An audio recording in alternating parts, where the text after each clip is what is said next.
Tony Gilroy. This is his third film, and it stars Jeremy Renner, Rachel Weisz, or Vise, or however the hell you say it, and Edward Norton. And when it comes to the plot, I really don't know how to outline the story because, quite frankly, this film really has no plot. You have this agent in the program who is like in field training, I guess, in the woods, and he loses his pills and spends the rest of the movie trying to get more pills.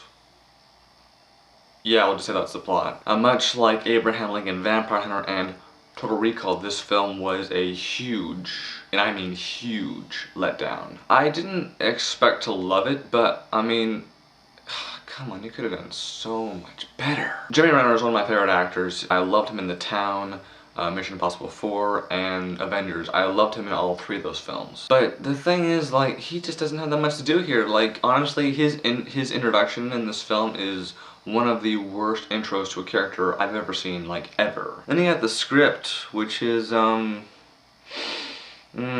it's not good. It's, I don't even know how the studio let this thing, like, get filmed. Like, honestly, like, this script needed so much work on it. Some of the acting isn't all that great. There are a few actors in the film who aren't in it for very long who they just weren't chosen right. And there's one scene in this film actually between Rachel Weisz, or Wise, and this other couple people, and about halfway through that scene, I actually forgot that I was watching a Bourne movie. I felt like it was an entirely different film, and this film was centered around her character, and I was supposed to care for her character. And while her character was fine, I mean, I wouldn't say that I really cared for her. I mean, if she had died, I don't think I would have cried. And the thing about this movie, too, is like, if you go back and watch the teaser trailer for this film, and take out all of the lines related to Treadstone or Jason Bourne, you could honestly just say this is a trailer for just a generic action movie, just a generic spy movie. That's literally what this is without Treadstone and Jason Bourne, because, yeah, just go back and watch the trailer and you will see. The movie is 2 hours and 15 minutes, and you really feel every minute go by because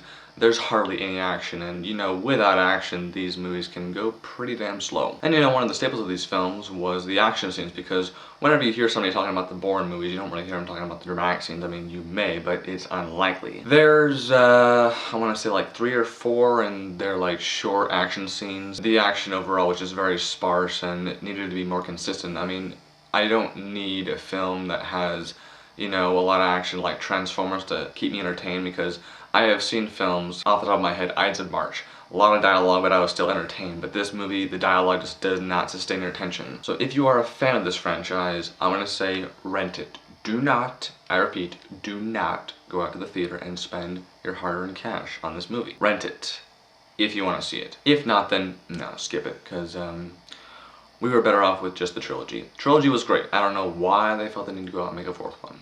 Money, I guess, but no, just no. If they make a 5th one, I might be persuaded to go and see it, but it's kind of unlikely at this point. So overall, I'm going to give the Bourne Legacy 2 out of 5 stars and say skip it.